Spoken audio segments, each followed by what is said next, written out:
नमस्कार, एबीपी गंगा देख रहे हैं आप। मैं अवधेश। सुबह के 10 बजने को है। प्रदेश प्लस का वक्त है, लेकिन उससे पहले नजरें हेडलाइंस पर। हेडलाइंस के सह प्रायोजक अब गर्मी को कहो गुड बाय थर्मोकूल कूलर्स के साथ। आरएचएल गोल्ड 500 HD सरिया, तौल से छुटकारा पाएं, सरिया गिनकर घर ले जाएं। औरैया में मजदूरों के साथ दर्दनाक हादसा, 24 मजदूरों की दर्दनाक मौत। सीएम ने मांगी हादसे की रिपोर्ट। नप सकते हैं लापरवाह अफसर। राजनाथ सिंह, राहुल गांधी, मायावती, अखिलेश ने जताया दुख। यूपी श्रम कानून अधिसूचना निरस्त, हाईकोर्ट में सुनवाई से पहले ही सरकार ने रद्द किया। फिर से 8 घंटे की अधिकतम सीमा। मेरठ में एक साथ 26 नए मामले, आंकड़ा पहुंचा 300 के पार। यूपी में कोरोना आंकड़ा 4000 पार। यूपी में कोरोना से मौत की लगने वाली है सेंचुरी। प्रयागराज में सीआरपीएफ जवान ने खत्म किया पूरा परिवार। पत्नी और बच्चों की हत्या के बाद सुसाइड, मचा हड़कंप।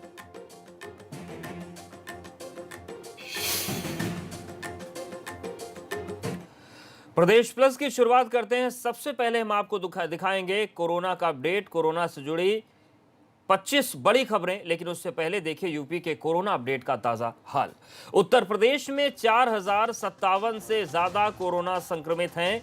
एक दिन में 159 नए केस आए, तो कल 147 था, लेकिन अब अगले 24 घंटे में ये केसेस बढ़ने की संख्या 159 हो गई है। 123 लोग ठीक हुए हैं। मेरठ में 26 नए मामले सामने आए। लखनऊ में 9 नए कोरोना केस मिले हैं। देवरिया में 5, लखीमपुर में और खीरी में 5 नए मामले सामने आए। कुशीनगर में भी एक नया कोरोना पॉजिटिव मिला है। तो मेरठ इस वक्त खतरे के चट्टान पर है, क्योंकि लगातार यहां पर जिस तरीके से मामले बढ़ रहे हैं, कल 10 से ज्यादा मामले सामने आए, आज और मामलों में बढ़ोतरी हुई है। और ऐसे में सवाल यह है कि क्या अब मेरठ एक नए एपिक सेंटर बनने की तरफ बढ़ रहा है कोरोना के मामले में। तो उत्तर प्रदेश में 4057 से ज्यादा कोरोना संक्रमितों की संख्या हो गई है और हर रोज जो मामले बढ़ने की संख्या है अब 159 तक पहुंच गई। मेरठ में 26 नए मामले मिले। देवरिया और लखीमपुर खीरी में 5 नए मामले सामने आए हैं। कुशीनगर में भी एक नया कोरोना पॉजिटिव मिला है।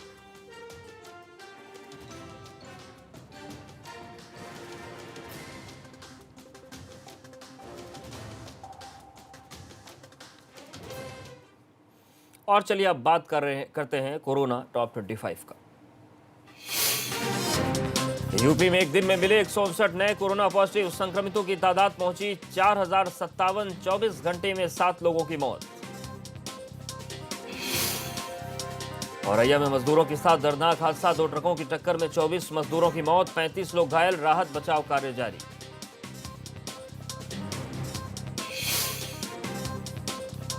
ट्रकों की टक्कर में 23 मजदूरों की मौत। औरैया में एक सड़क दुर्घटना में प्रवासी श्रमिकों की मृत्यु पर गहरा शोक व्यक्त किया। उन्होंने शोक संतप्त परिजनों के प्रति अपनी संवेदना व्यक्त की है। प्रवासी मजदूर दूसरे राज्यों से अपने घर जाने के लिए जान जोखिम में डालकर सफर कर रहे हैं। हिमाचल प्रदेश से चलकर हरियाणा के सोनीपत से यमुना नदी पार कर 40 मजदूर बागपत आए। पुलिस ने उन्हें वापस जाने के लिए इतना मजबूर कर दिया कि उन्हें नदी से ही वापस अपना सामान सिर पर रखकर जाना पड़ा। यूपी में दूसरे राज्यों से आ रहे प्रवासी मजदूरों को लेकर इलाहाबाद हाई कोर्ट का अहम फैसला। हर 400 लोगों पर एक अधिकारी नियुक्त करने का निर्देश। मॉनिटरिंग कर रिकॉर्ड भी मेंटेन करने को कहा। मेरठ में एक साथ 26 नए मामले, आंकड़ा पहुंचा 300 के पार। यूपी में कोरोना का आंकड़ा 4000 पार। यूपी में कोरोना से मौत की लगने वाली है सेंचुरी। मथुरा में अलवर से आ रही स्पेशल श्रमिक ट्रेन में यात्री ने दम तोड़ा। मथुरा रेलवे जंक्शन पर यात्री के शव को ट्रेन से नीचे उतारा गया। मृतक डायबिटीज का पेशेंट था। कुशीनगर जिले में एक बार फिर कोरोना दस्तक। बाहर से आए एक श्रमिक की रिपोर्ट आई पॉजिटिव। पूर्व में 2 मरीज कल ही स्वस्थ होकर लौटे थे घर। स्वास्थ्य महकमे ने अपनी रिपोर्ट में पॉजिटिव संख्या को 0 घोषित किया था। संक्रमण का खतरा बनते जा रहे प्रवासी मजदूर। बरेली में 24 घंटे के अंदर मुंबई से आए 3 प्रवासी मजदूरों में कोरोना की पुष्टि हुई है। गाजियाबाद से पहली श्रमिक ट्रेन शुक्रवार रात 9:11 पर रवाना हुई। यात्रियों ने थाली और ताली बजाकर धन्यवाद दिया। गाजियाबाद से पहली ट्रेन बिहार के मुजफ्फरपुर के लिए रवाना हुई है। कानपुर में एक शर्मनाक तस्वीर सामने आई जब एक परिवार लुधियाना से पैदल चलकर कानपुर पहुंचा। परिवार पिछले 15 दिन से अपने बच्चे को कंधे पर लाद कर लगातार चल रहा था और इस परिवार को अभी मध्य प्रदेश के सिंगरौली जाना है। बागेश्वर में प्रवासी लोगों को लेकर लौट रहा वाहन हादसे का शिकार, एक शख्स की मौत, 11 लोग घायल, 3 लोगों की हालत नाजुक।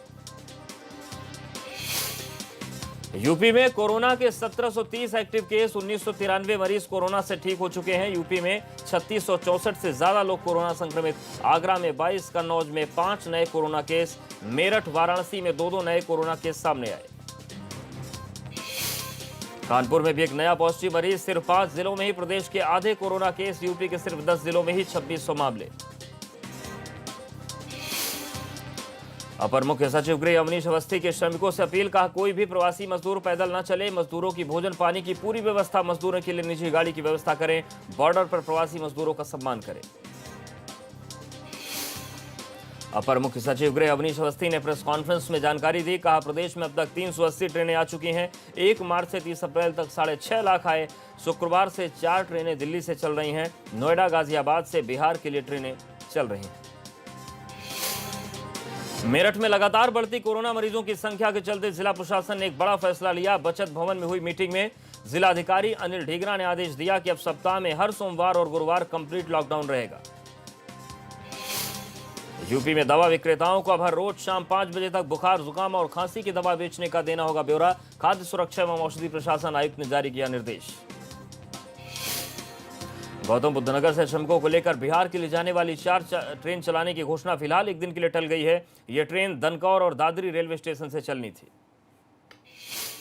लॉकडाउन में ढील के बाद दुकानों से लेकर सड़कों तक बड़ी संख्या में लोग नजर आने लगे हैं। सरकार ने जनता को रियायत देने के साथ ही निर्देश भी दिए कि कोई बिना मास्क के घर से बाहर नहीं निकलेगा। उत्तराखंड में सामने आए कोरोना के 2 नए केस। नैनीताल में कोरोना के नए केस, पौड़ी में और देहरादून में एक शख्स में कोरोना की पुष्टि। प्रदेश में कोरोना मरीजों की संख्या पहुंची 82। अल्मोड़ा में ग्रामीण क्षेत्रों में प्रवासियों के क्वारंटीन के लिए पंचायत घर नहीं है, जबकि प्राथमिक विद्यालयों में पर्याप्त जगह नहीं है। ऐसे में प्रवासियों को क्वारंटीन करना ग्रामीण प्रतिनिधियों के लिए परेशानी हो रही है। टिहरी में मजदूरों से भरी बस पलटी, मजदूरों को लेकर बिहार जा रही थी बस। लॉकडाउन में फंसे मजदूर जा रहे थे घर, हादसे में 3 मजदूर हुए घायल। रुड़की में नारसन बॉर्डर पर लोगों की भीड़ लगातार बढ़ रही है, जिससे व्यवस्था में लगे कर्मचारी परेशान हैं। उनका कहना है कि आने वाले दिनों में यह संख्या और बढ़ेगी। ऐसे में व्यवस्थाएं यही रही तो परेशानी और बढ़ सकती है। नैनीताल जिले में दूसरे जिलों से एंट्री करने वाले लोगों को अब क्वारंटीन करने के निर्देश जारी किए गए हैं। कोविड-19 के बढ़ते खतरे को देखते हुए डीएम ने जिले से बाहर से आने वाले हर व्यक्ति को क्वारंटाइन करने का निर्देश दिया। साथ ही इन लोगों की मॉनिटरिंग और मेडिकल चेकअप भी किया जाएगा।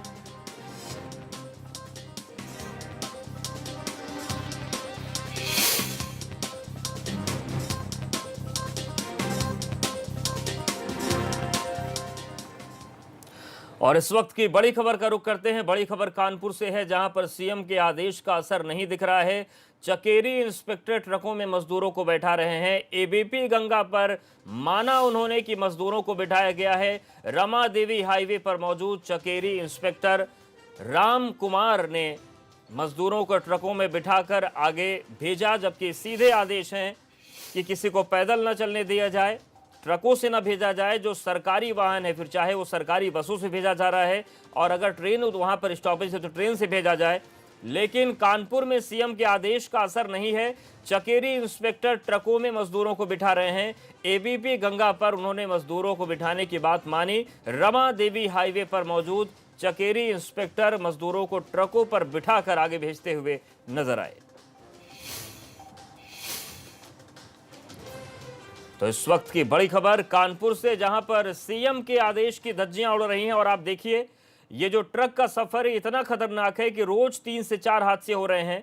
और कानपुर में तस्वीर लगातार सामने आ रही है। हालांकि केवल ये कानपुर की कहानी नहीं है, कुछ और जिलों की तस्वीरें हमने आपको दिखाई है, लेकिन कानपुर में एक बार फिर से ऐसी तस्वीर सामने आई, जहां पर चकेरी इंस्पेक्टर ट्रकों में मजदूरों को बैठा रहे थे। एबीपी गंगा पर उन्होंने मजदूरों को ट्रकों में बैठाने की बात मानी है।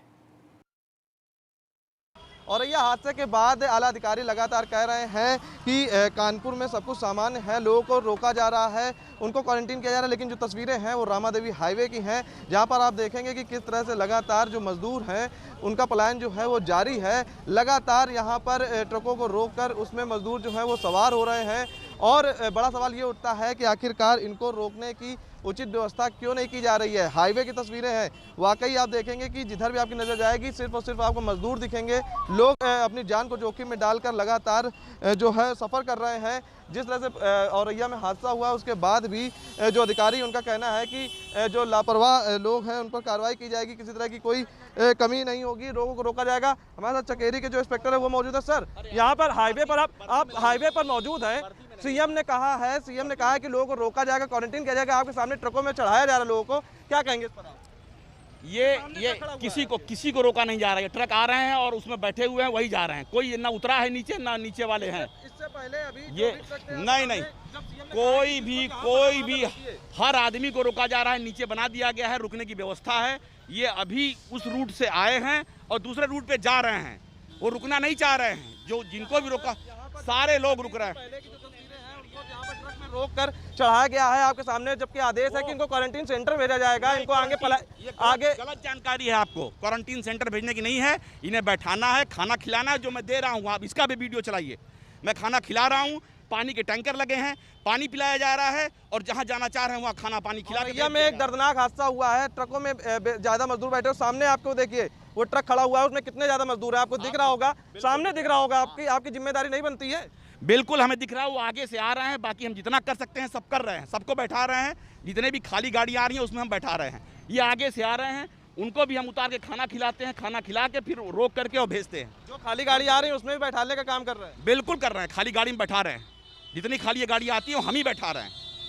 बिल्कुल, ये चकेरी इंस्पेक्टर जिनका कहना है कि जो खाली गाड़ियां आ रही हैं उस पर मजदूरों को बैठाल रहे हैं और वो कह रहे हैं कि हाँ हम ही उस पर बैठाल रहे हैं। तो साफ है कि लगातार जिस तरह से जो मजदूर हैं उनके साथ हादसे हो रहे हैं। लेकिन कानपुर की तस्वीरें हैं, यहाँ पर पलायन जो है वो लगातार जारी है और जो मजदूर हैं वो रुकने का नाम नहीं ले रहे हैं, लगातार अपने गंतव्य की तरफ रवाना हो रहे हैं। वीडियो अंकित के साथ प्रभात अवस्थी, एबीपी गंगा, कानपुर।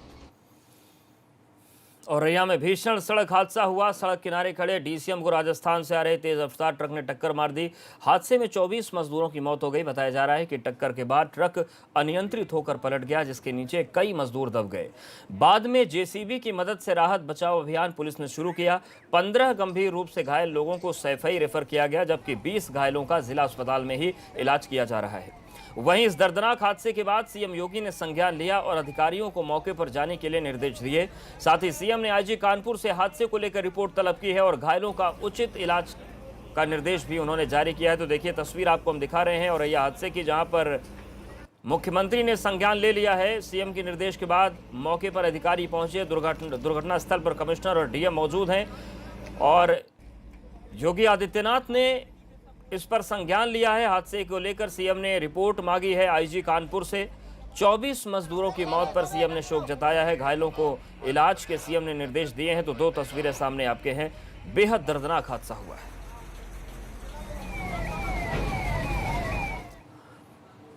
और औरैया हादसे पर मुआवजे का ऐलान भी हो गया है। सीएम ने 2-2 लाख के मुआवजे की घोषणा की है। घायलों को 50-50 हजार रुपए की मदद मिलेगी। तो औरैया में भीषण सड़क हादसा हो गया। सड़क किनारे खड़े डीसीएम को राजस्थान से आ रहे एक तेज रफ्तार ट्रक ने टक्कर मार दी और हादसे में 24 मजदूरों की मौत हो गई। बताया जा रहा है कि टक्कर के बाद ट्रक अनियंत्रित होकर पलट गया, जिसके नीचे कई मजदूर दब गए। बाद में जेसीबी की मदद से राहत बचाव अभियान पुलिस ने शुरू किया। 15 गंभीर रूप से घायल लोगों को सैफई रेफर किया गया है, जबकि 20 घायलों का जिला अस्पताल में ही इलाज चल रहा है। वहीं इस दर्दनाक हादसे के बाद सीएम योगी ने संज्ञान लिया और अधिकारियों को मौके पर जाने के निर्देश दिए हैं। साथ ही सीएम ने आईजी कानपुर से हादसे को लेकर रिपोर्ट तलब की है। घायलों का उचित इलाज हो इसका निर्देश दिया गया। इसके साथ ही साथ जो मृतक के परिजन हैं उनको 2-2 लाख और घायलों को 50-50 हजार रुपए की सहायता राशि देने का निर्देश भी मुख्यमंत्री योगी आदित्यनाथ ने अधिकारियों को दे दिया है।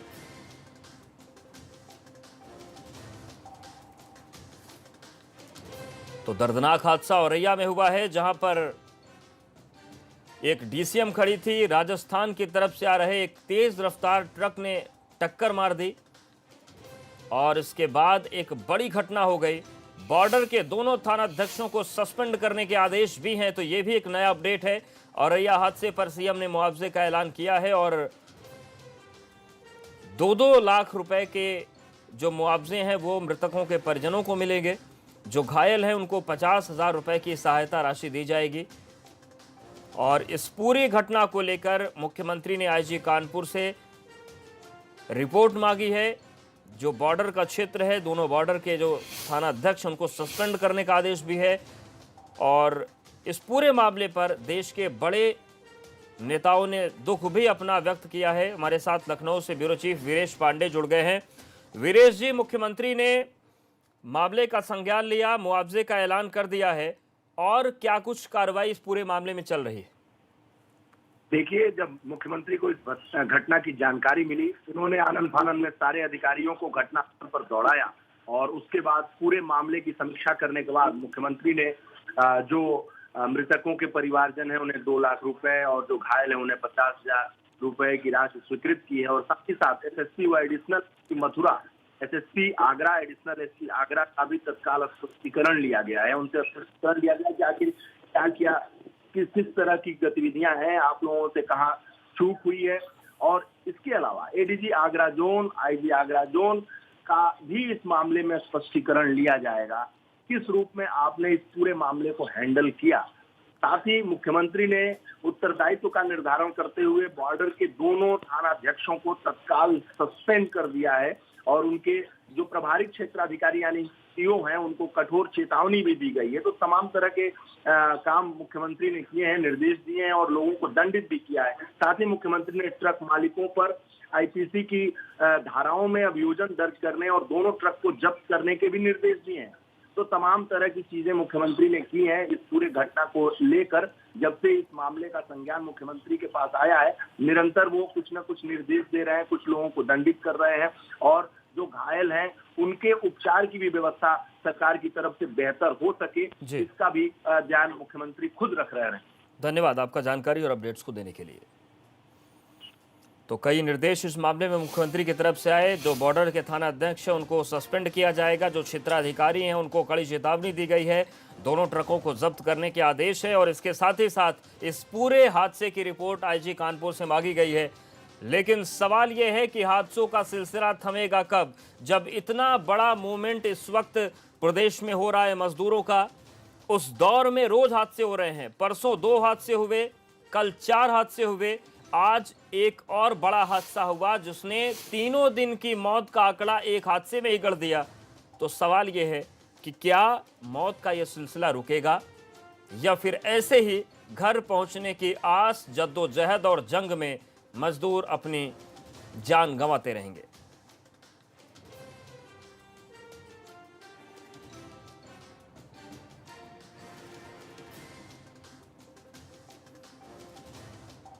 तो ये तस्वीर हम आपको औरैया की दिखा रहे हैं जहां पर एक बड़ा हादसा हुआ। एक ट्रक ने एक डीसीएम को टक्कर मार दी और उसके बाद एक बड़ी जनहानि हुई। मुख्यमंत्री ने हालांकि मामले का तुरंत संज्ञान लिया और 2-2 लाख रुपए के मुआवजे का ऐलान परिजनों के लिए किया है। लेकिन सवाल बरकरार हैं कि क्या ये हादसों का सिलसिला रुकेगा। हमारे साथ कानपुर से सांसद सत्यदेव पचौरी साहब जुड़ गए हैं। सत्यदेव पचौरी जी, जिस तरीके से एक दुखद घटना हुई है, इसमें किस तरीके की मदद अब आप लोग करने की कोशिश कर रहे हैं और सर सवाल यह है कि ये सिलसिले थमेंगे कब? पचौरी साहब सुन पा रहे हैं आप? तो कानपुर सांसद सत्यदेव पचौरी हमारे साथ जुड़े थे, एक बार फिर संपर्क करने की उनसे कोशिश करेंगे। लेकिन सवाल यही बना हुआ है कि आखिर जो ये मौत का सिलसिला चल रहा है ये कब रुकेगा और जो मजदूर अभी भी रास्ते में फंसे हैं उनकी सुरक्षा के लिए वो सुरक्षित घर पहुंच जाएं, इसके लिए अब किस तरीके की कोशिश आगे होगी। आप देखिए, इतनी दर्दनाक तस्वीरें हैं, इतनी ये विभत्स तस्वीरें हैं कि हम आपको कुछ तस्वीरों तो दिखा भी नहीं सकते। ऐसे बुरे हालात इन मजदूरों के हुए हैं इस हादसे में। हालांकि मुआवजे का ऐलान हो गया है, फौरन मुख्यमंत्री एक्शन में आए, पूरा प्रशासनिक अमला एक्शन में आ गया है, लेकिन सवाल है कि 24 मजदूरों का जिम्मेदार कौन है? केवल वो 2 ट्रक जो आपस में भिड़े, या फिर वो लोग भी जिम्मेदार हैं जिन पर व्यवस्था को दुरुस्त बनाए रखने की जिम्मेदारी है? क्योंकि जिस तरीके के हादसे लगातार हो रहे हैं, फिर चाहे हम मुजफ्फरनगर की हम बात कर लें, चाहे हम बहराइच की बात कर लें, हम चाहे मध्य प्रदेश के गुना की बात कर लें, या फिर औरैया की बात कर लें, मौत का सिलसिला थमने का नाम नहीं ले रहा है। लगातार हादसे हो रहे हैं, और हादसे इसलिए हो रहे हैं क्योंकि मजदूरों को घर जाना है, व्यवस्था उन्हें मिल नहीं रही, पैदल चल पड़े या किसी ट्रक में बैठकर चल पड़े, और हादसे लगातार हो रहे हैं। मजदूर अपनी जान गंवाते चले जा रहे हैं।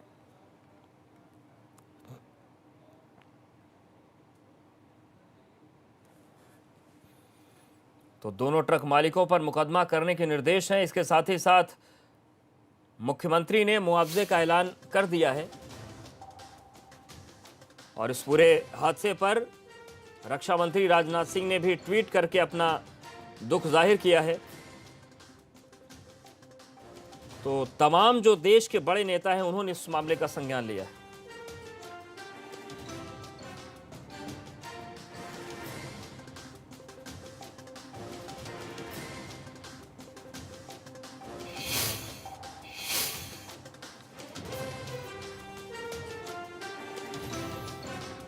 तो संवेदनाओं और दुख प्रकट करने का सिलसिला जारी है, लेकिन सवाल यह है कि मुख्यमंत्री के आदेशों का पालन जमीन पर क्यों नहीं उतर रहा है।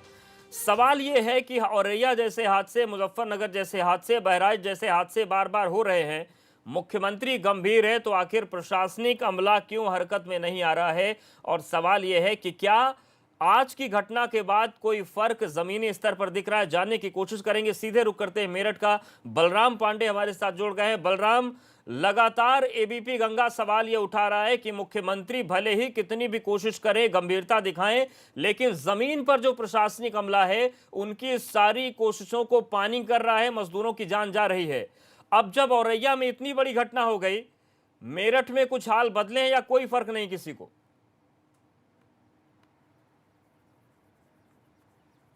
देखिए अवधेश, जिस तरीके से पश्चिमी उत्तर प्रदेश के मुजफ्फरनगर में एक सड़क हादसा हुआ था जिसमें 6 मजदूरों को अपनी जान गंवानी पड़ी थी और साथ ही 4 मजदूर गंभीर रूप से घायल हुए थे, उसके बाद उम्मीद जताई जा रही थी कि पश्चिमी उत्तर प्रदेश ही नहीं बल्कि पूरे प्रदेश में जो प्रशासन है वो हरकत में आएगा और जो मुख्यमंत्री के आदेश हैं उनका पूरी तरीके से पालन कराया जाएगा।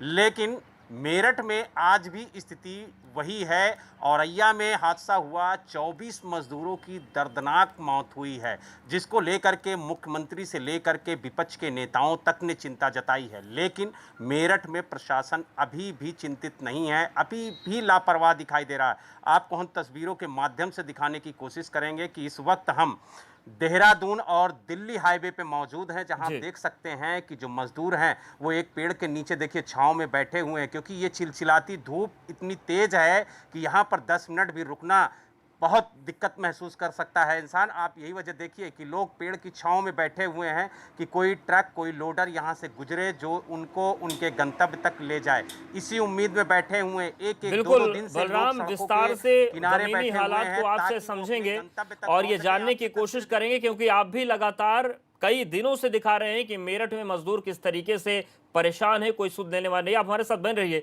यहाँ पर वक्त एक छोटे से ब्रेक का है, फौरन हाजिर होते हैं।